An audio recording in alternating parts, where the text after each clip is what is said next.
Good afternoon, guys. How are y'all? Good, good.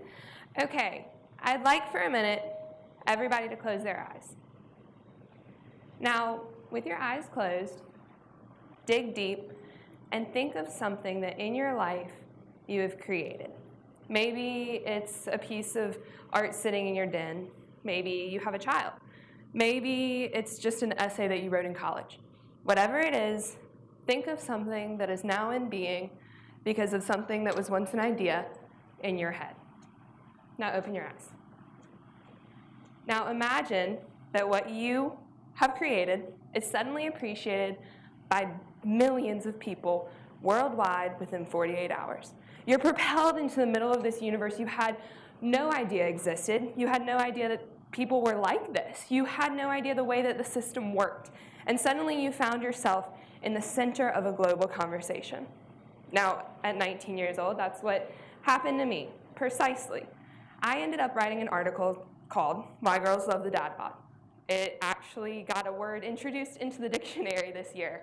You know, the 500-word essay that I wrote landed me on interviews with some of the most prestigious people in the world, some of the largest media outlets. And what I drew as a conclusion from every person I came in contact with, every single place I went, everything I saw, was that we, as humans, have the ability to create. And that is our core and sole purpose of the human experience. Because creativity, that's what creates ideas. That's the core of ideas. That's where ideas come from, your mind. You know, you think of things so often today that aren't into being yet. You know, you think of hover cars or things like that, and why have we not developed that yet? It's because we haven't implemented our creative capability. So, in your field, whatever you're in, I believe that there's 4 core P's to fully achieving your purpose as a creative individual. Number 1 is passion. Number 2 is pressure.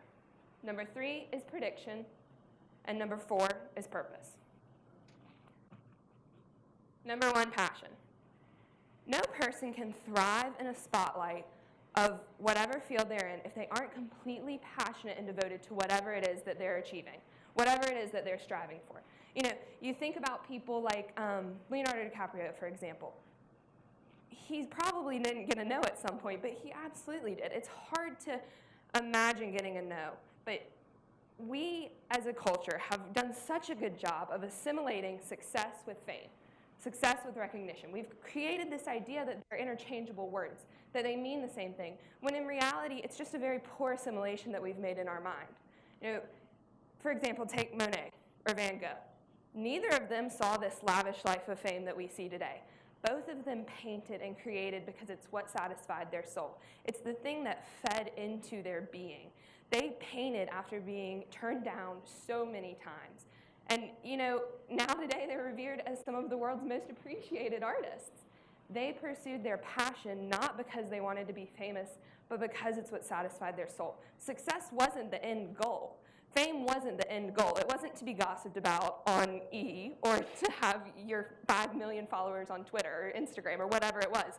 It was to put out into the public a perception and a perspective that no one had ever created before. You know, Monet's lily pads, one of the most famous paintings in the world, is just a painting of lily pads. When I was in 4th grade, I was scared to death of lily pads. I thought they were disgusting. I thought things lived underneath them.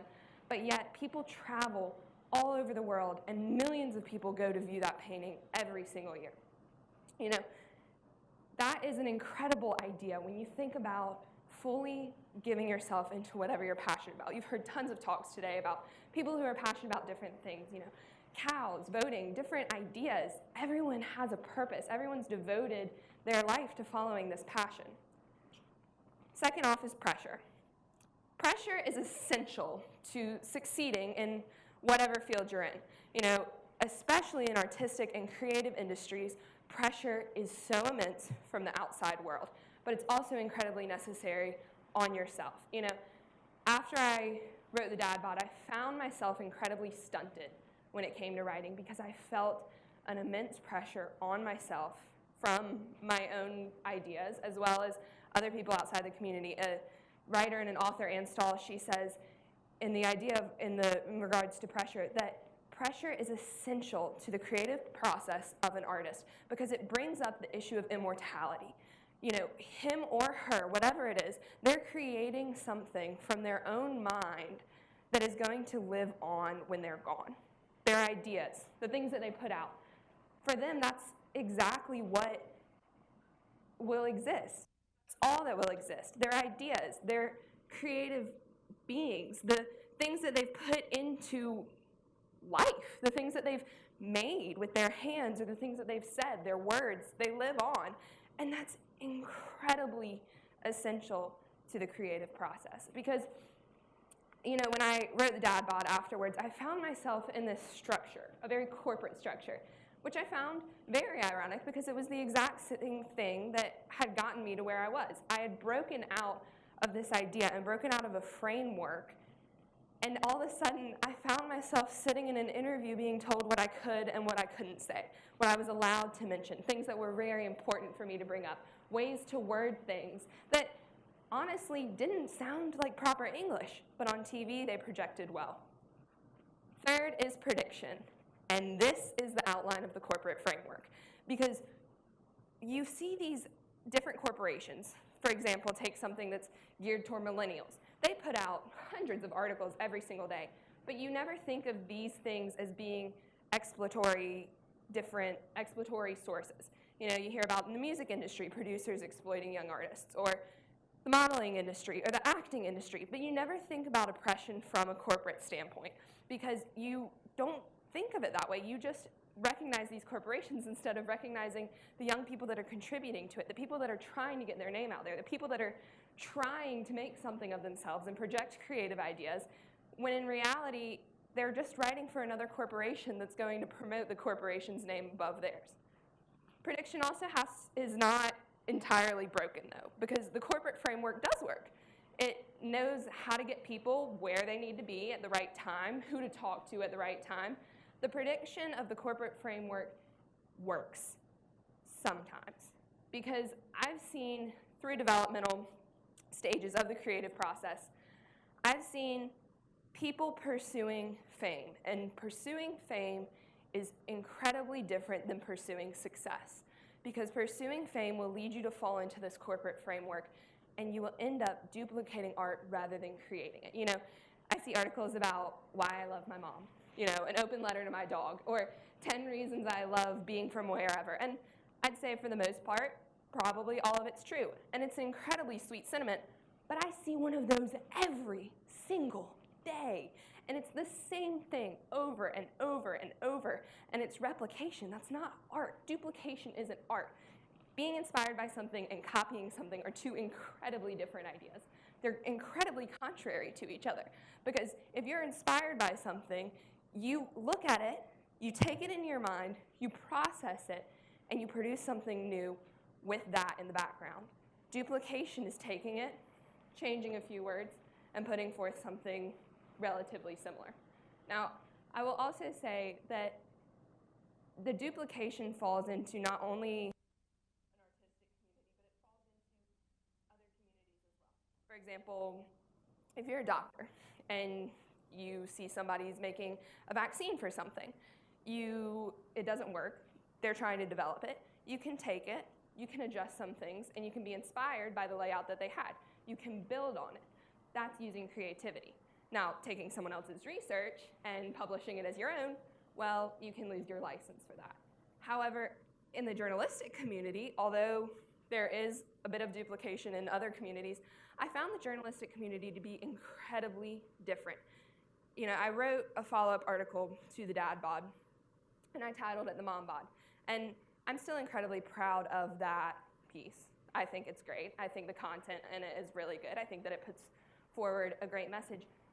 But I put this out with less success because I put it out to appease people that I was feeling pressure from. And I put it out, and within a week, one of the largest media corporations in the nation and online in the world had actually taken my work, copied it, and published it under somebody else's name. And you talk about that being incredibly defeating for a young artist and a young creative person and someone who's trying to share their ideas. I didn't know what to do, and I felt incredibly debilitated. But consciously, I had to take that experience and remind myself I was not creating for fame. I was not writing for international acclamation. I was writing because it fulfilled my purpose. And purpose is something that we struggle with in the human experience, as in a human condition. We struggle to understand because we read these books about, the purpose-driven life or how to be purposeful in what you do, and we get paralyzed. We get stuck. One of my favorite books, The Best Yes, the author writes, she says, there is a schedule in your life, and how you structure your schedule determines how you prioritize, and what you prioritize determines the life that you live. And I found so many people that are prioritizing a substantial life, an okay life. They're prioritizing making money. They're prioritizing things like that. And then they look back and they say, why am I living this incredibly mundane life? Why is this such a mundane cycle for me? My life has become something boring. I didn't want it to come out this way. They wake up when they're 60 years old and they find themselves incredibly frozen, and it's because they never had the idea to pursue their passion. And you can have the idea, but it's incredibly defeating to not have sources to actually go pursue it, to not have a community around you that supports it, to not have people telling you you can do it.